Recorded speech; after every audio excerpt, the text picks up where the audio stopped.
ಮಧ್ಯಪ್ರಾಚ್ಯ ಯುದ್ಧದ ಬಿಸಿ ಅನ್ನದಾತರಿಗೂ ತಟ್ತಾ ಇದೆ. ರಸಗೊಬ್ಬರ ಖರೀದಿಗಾಗಿ ಅನ್ನದಾತರು ಪರದಾಡ್ತಾ ಇದ್ದಾರೆ. ಕ್ಯೂನಲ್ಲಿ ಚಪ್ಪಲಿಯನ್ನ ಇಟ್ಟು ರೈತರು ಕಾಯ್ತಿದ್ದಾರೆ. ಕಲಬುರಗಿ ಜಿಲ್ಲೆ ಸೇಡಂ ಪಟ್ಟಣದಲ್ಲಿ ಘಟನೆ. ರಸಗೊಬ್ಬರ ಖರೀದಿಗೆ ಆರ್ಎಸ್ಕೆ ಕೇಂದ್ರಕ್ಕೆ ರೈತರು ಬಂದಿದ್ರು. ಕ್ಯೂನಲ್ಲಿ ನಿಲ್ಲೋದಕ್ಕಾಗದೆ ಚಪ್ಪಲಿಗಳನ್ನು ಸಾಲಾಗ್ಬಿಟ್ಟು ರೈತರು ಕಾಯ್ತಾ ಇರುವಂತಹ ದೃಶ್ಯ ಇದು. ಬೇರೆ ಬೇರೆ ಕಡೆಯಿಂದ ನೂರಾರು ಸಂಖ್ಯೆಯಲ್ಲಿ ರೈತರು ಆಗಮಿಸಿದ್ದಾರೆ. ಇದು ಕಲಬುರಗಿಯ ಚಿತ್ರಣವನ್ನು ಮಾತ್ರ ನಾವು ತೋರಿಸ್ತಾ ಇಲ್ಲ. ನಿನ್ನೆಯೂ ಕೂಡ ಕೊಪ್ಪಳದಲ್ಲಿ ಇದೇ ರೀತಿಯ ದೃಶ್ಯ ಕಂಡು ಬಂದಿತ್ತು. ಯೂರಿಯಾ ಗೊಬ್ಬರಕ್ಕೋಸ್ಕರ ಗಲಾಟೆ ನಡೆದಿತ್ತು ನಿನ್ನೆ ಕೊಪ್ಪಳದಲ್ಲಿ. ಗದಗ ರಸ್ತೆಯ PMS ಆವರಣದಲ್ಲಿ ರೈತರು ಗಲಾಟೆ ಮಾಡಿಕೊಂಡಿದ್ರು. ಬೆಳಿಗ್ಗೆ 4 ಗಂಟೆಯಿಂದ ಗೊಬ್ಬರಕ್ಕೋಸ್ಕರ ಕ್ಯೂ ನಿಂತಿದ್ರು. ಮಧ್ಯಾಹ್ನವಾದರೂ ರೈತರಿಗೆ ಯೂರಿಯಾ ಗೊಬ್ಬರ ಕೊಟ್ಟಿರಲಿಲ್ಲ.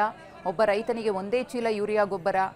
ಹೀಗಾಗಿ ನೀವು ಒಂದೇ ಚೀಲ ಕೊಟ್ಟರೆ ನಾವು ಹೇಗೆ ಅದರಲ್ಲಿ ಮ್ಯಾನೇಜ್ ಮಾಡೋದು ಅನ್ನೋದು ರೈತರ ಅಳಲು.